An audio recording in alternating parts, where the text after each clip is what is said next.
I'll let Josh out first. Good afternoon, everybody. As Josh said, I am the social media director for hockeystats.ca, which is a site that is owned and maintained by Greg Sinclair. Unfortunately, the site's down right now because he is on vacation, and the server went down while he's somewhere tropical. But I am here today to talk to you about data visualization and how every bit of data tells a story. And we as data artists are there to make it accessible and understandable. The reason that we're doing what we do is because we love hockey and we are presenting it to other people who also love hockey. A little bit more about me and my duties with Hockey Stats. I mostly answer tweets and I give feedback to those who have questions. I do all of the posting for the Twitter account and notify of any downtime. So if you see a tweet from hockeystats.ca, that's probably me. Before that, I was with the SB Nation Lightning blog, Raw Charge, for about 6 months, and that's really where I started writing about stats, and that's where Greg kind of stole me from. And I only got into stats and hockey in 2011 and learned during the lockout season, so I kind of grew up during the heyday of hockey analytics. In my presentation today, I am going to be talking about data visualization. Data viz is an important part of how we look at hockey analytics. Every piece of data tells a story, and data viz allows us to look at that story in a different light. We need to provide the tools and teachings to those who want to learn. We need to break down the barriers between hockey analytics and the average day fans. And not just the average day fans, but also with the media. It's not hockey versus everybody, or hockey analytics versus everybody. We hear a lot that hockey is for everyone, and so are hockey analytics. We just might not have been able to express it to them yet. So in my presentation, I'll be covering what is data visualization, choosing your story. I was going to cover knowing your audience, but I think Daniel did a really good job of that already, so I'll briefly talk about that. And then how I feel we can bridge the gap between hockey analytics community and everybody else. So for those who don't know, what is data viz? It's a term that describes any effort to help people understand the significance of data by placing it in a visual context. It contains multiple data points onto one page. I have an example here from Hockey Stats of a game of LA and Nashville back on the 1st of February. And you can kind of see black lines in Nashville. Really simple type of data viz. Every time that black line goes up, it's a Corsi event or a shot attempt. Those red dots, they're goals. Can't really tell a lot from it though. There's not a lot of context to have against it unless you're very familiar with the charts. But if you add a second team, like LA, you can start drawing some conclusions and start asking some questions about what's happening in the game. There's a term I like to use called flatlining. You can see those very flat lines that LA has at the end of every period, basically. And you might start asking the questions of why. Why is that happening? Are they on a penalty kill? Who's on the ice? And I just missed a new card.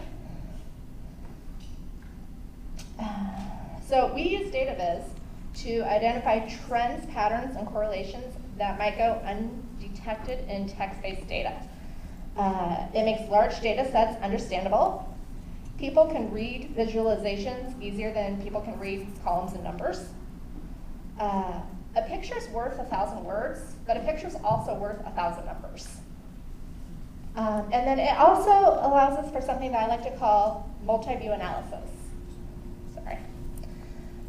Two analysts or multiple analysts can look at the same bit of data or data viz, and they can draw different conclusions. I might look at something, if you go back to this, and I'm looking at it and I'm seeing that Nashville's doing a really good job. My focus as a Nashville fan isn't going to be necessarily on LA. The LA fan's going to be going, what happened? But then once, did I miss something? sorry. The next part I want to talk about was different level of audiences, and what one person takes away differs on their background and their viewpoints and knowledge sources. So you want to build a data visualization, and you want to have some building blocks for that. You're going to want to know where your data is coming from. You may try to scrape it from the NHL if you are really good at coding. I am not. You may get it from stat sites. There's several out there. You can follow HockeyStats.ca on Twitter. But there's also Corsica.hockey and Natural Stat Trick, as well as several others. Or you may get it from what I think something that's really cool that has come up in the recent years is tracking projects. And there's the All Three Zones project, Passing project, and Tape to Tape. All of these are going to be listed on my resource page at the end of my presentation, so I will also tweet out a link so that people can go to those if they need them. So you have your data, you have your visualization, now you need to figure out what story you're telling. You need to be mindful not to pigeonhole yourself. Let the data guide you with an open mind so you don't have a biased narrative. This is kind of what I was going to brush over the top of, knowing your audience.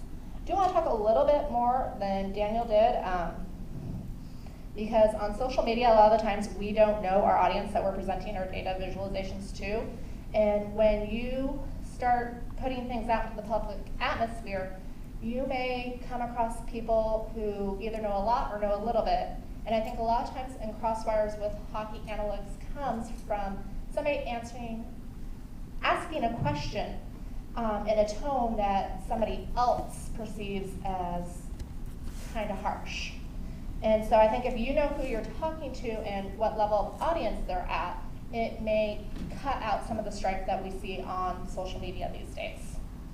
And so the different types of audiences that you might come across, somebody who's a novice, somebody who is brand new to hockey and hockey analytics, your generalists, your everyday fans, managerial, in-depth, but have a low-level interest in stats, experts, probably what most of us in this room are, analysts, and then we have the executive level NHL GMs, front offices, etc.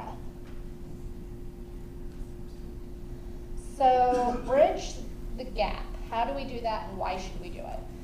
Not all hockey. Sorry. It's not hockey analytics versus everyone.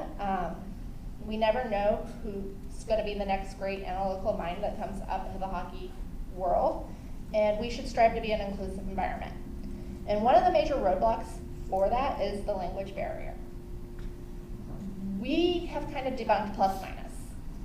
However, the reason why I feel it's still used frequently is because when you break down the definition of plus minus, it's easily understandable to the everyday fan. The definition of it being it's the plus minus of a player's goals on the ice. I kind of ran this presentation by a couple of my non-hockey friends before I came here, and they understood plus minus. I told them what a Corsi was, and they looked at me like, what? You changed the term, and I started using shot attempts, and they got it. And I think that's also why, more recently, broadcasts have started using the word shot attempts. It's more understandable, it's more user-friendly. And I think it's going forward, if we start using names that make our stats make more sense, or start making our definitions more easily available to the general public, where they don't have to go searching for them, then the general public is also going to be more open to learning about them. Not everybody has the time to go read 20 articles to understand one stat. And that is something that we as data artists kind of have the responsibility to help with. So as I was putting this presentation together, I put a question out to Twitter of hockey viz makers, talk to me about your biggest failures for visualization, why it failed. And I did give a disclaimer, only talk about it if you're okay with it being quoted here. So my first response was by Prashant Iyer. I'm sure I'm butchering his name, I'm so sorry. My biggest issue was information overload. I wanted to tell the whole story in a single image without recognizing that it became so busy that the reader couldn't learn anything. And CJ kindly provided an example of that. So yeah, it's really busy. It's really hard to follow what's happening within that visualization. Micah kindly provided, I've reworked these charts, and I'll show them to you in a second, so many times, and I can never get the information I want to show up properly. And here he is talking about that one. And we actually had a little bit more of a conversation about this and how it's not reader accessible for somebody who has is hard of sight or is colorblind. Another answer I received was different colors for each line and too many lines, and now they try to stick to less than or equal to 4. Rob made this, shared it online, and received some of the lowest numbers of hits out of all the stuff he shared. He spent a lot of time on it to get exactly how he wanted. Why it failed, there's just too much going on in the analysis, it's just useless. And yeah, there's a lot going on in that picture. Magpie tweeted out that the stat alone is pointless. I had to use other established stats to show its effectiveness. CJ said that early on, too much data, not enough pretty. And Greg, every chart I've made is a beautiful success. I've never failed.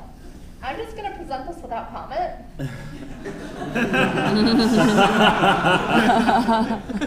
So that's the shift chart that's currently on hockeystats.ca when it's up. It's very, very busy and very, very bright. And then I made this one myself. A couple years back I was trying to figure out when we were talking about league scoring being low. And it's really, really bright, really, really busy, and looks more like it belongs in a Lisa Frank art project. Anyways, that's about it for me. My conclusion is basically good data is going to tell good stories. When you're working with social media and the public, be accessible, be open, stay creative, and follow HockeyStats.ca on Twitter.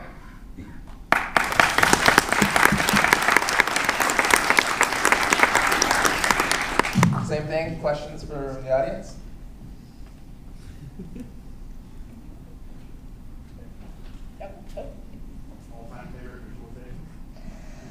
Micah's basically anything he does. I really like his, I guess his Wowie charts. Those make things look a lot easier to read for the eye, and I like the different plot lines that he has on those. Anything? Yeah, so in your experience, do you find there's any particular type of viz that is generally received well by both people that are just getting into the analytics type of stuff and people that can digest more information? We only have a couple of different visualizations on hockey stats, but typically ones that are fairly straightforward or have some sort of, wow, I'm drawing a blank on the word, some sort of chart that explains what's going on in the viz, or if whoever's made the viz takes the time to explain it to them, it'll be more well received. Anybody else? Do you think that using interactive graphs that allow filtering and user interaction? I can't hear you at all. Sorry, do you think that if you use more interactive graphs that allow user interaction and filtering that people would be able to understand better? Yes. Being able to click through and find what somebody wants does make things easier. Trying to think who, Charting Hockey, Sean does a lot of stuff, and he puts it out on Twitter with different options that people can click on, and it's good. Thank you very much.